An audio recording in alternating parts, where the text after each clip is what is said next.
వృద్ధుల దగ్గరంట 100 రూపాయలు 200 కాజేశానంట, అట్ట 10 లక్షలు కాజేశానంట. నేను ఇరిగేషన్ మంత్రిని బాబు, వాటి కోసం కక్కుట్టి పడాల్సిన అవసరం నాకు ఉంటుందా చెప్పమని అడుగుతా ఉన్నా. నా నియోజకవర్గ ప్రజలందరికీ తెలుసు నేను ఎలా ఉంటాను. డబ్బుల కోసం కక్కుర్తి పడేటటువంటి నీచమైన మనస్తత్వం నాకు లేదు లేదు లేదు అనే విషయం తెలుగుదేశం వారిని అడిగినా కూడా చెప్తారు. బ్రదర్, నారా చంద్రబాబు నాయుడు గుర్తుపెట్టుకోమని మనవి చేస్తున్నా. ఆ ఒడ్డిన మహిళ దగ్గర 2,50,000 అయ్యేయడానికి ప్రయత్నం చేశానంట. చాలా సందర్భాల్లో చెప్పా.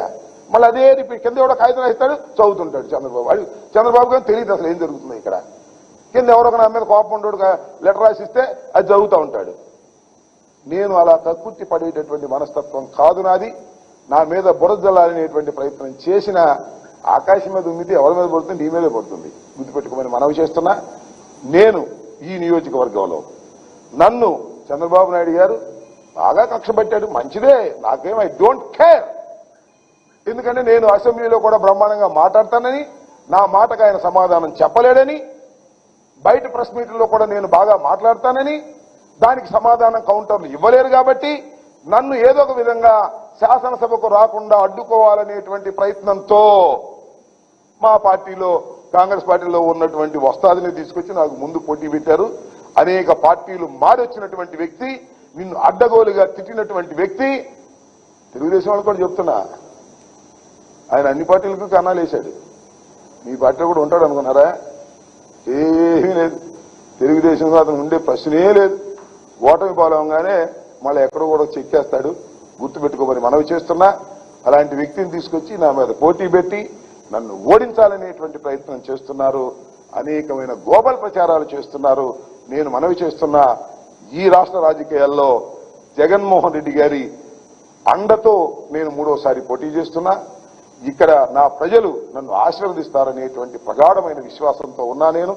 ఎందుకంటే 5 సంవత్సరాల పరిపాలనలో నేను ఎక్కడ గణనీయమైన తప్పులు చేయలేదు. కాబట్టి ప్రజలు నా పక్షాన ఉంటారని నేను పూర్తిగా విశ్వసిస్తున్నా. మంచి మెజార్టీతో నేను గెలుస్తాననేటువంటి నమ్మకం కూడా నాకుంది. అనేకమైన ఆరోపణలు నా మీద చేస్తున్నాడు నారా చంద్రబాబు నాయుడు గారు. ఆ ఆరోపణలు దయచేసి నమ్మవద్దని, వాస్తవాలు మీ అందరికీ తెలుసని నేను ఈ సందర్భంగా చెప్పదలుచుకున్నాను. నాకు క్యూసిక్లు లేదా టీఎంసీలు లేదా ప్రాజెక్టులు ఏదో క్విజ్ మాస్టర్లుగా నాకు క్విజ్ పెడతాడేమో నాకు అర్థం కాల. రమ్మంటున్న చర్చ కదా. నారా చంద్రబాబు నాయుడు, కమాన్, ఎన్నికల్లోనే చర్చిద్దాం. పోలవరం ఎందుకు పూర్తి కాలేదు? అది నా తప్పిదమా, ఈ ప్రభుత్వ తప్పిదమా, లేక చంద్రబాబు నాయుడు గారు తప్పిదమా? తేల్చుకుందాం రమ్మని అడుగుతా ఉన్నా. దిక్కుమాలినటువంటి పనులు చేసినటువంటి వ్యక్తి నారా చంద్రబాబు నాయుడు గారు. భజన చేయించాడు, గుర్తుందా మీకు? పోలవరం పోలవరం పోలవరం అని భజన చేయించాడు. గేట్లు పెట్టకుండా భజన చేయించాడు. స్పిల్వే కంప్లీట్ కాకుండా భజన చేయించాడు. కాఫర్ డ్యాములు కంప్లీట్ కాకుండా భజన చేయించాడు. డైవర్ట్ కాకోకుండా, నది డైవర్షన్ లేకుండా భజన చేయించాడు. కమాన్, దమ్ముంటే రా, చర్చిస్తా. పోలవరం నీ అసమర్థత వల్ల, నీ ఆలోచన విధానం వల్ల, నీ డబ్బు కక్కుర్తి వల్ల, ఇప్పుడు మీ మోడీ గారు చెప్పినటువంటి ఏటీఎం గా నువ్వు ఓడుకోవడానికి ప్రయత్నం చేసినందువల్లే పోలవరం దెబ్బతింది. దాన్ని బాగు చేసేటటువంటి ప్రయత్నం చేస్తున్నాం.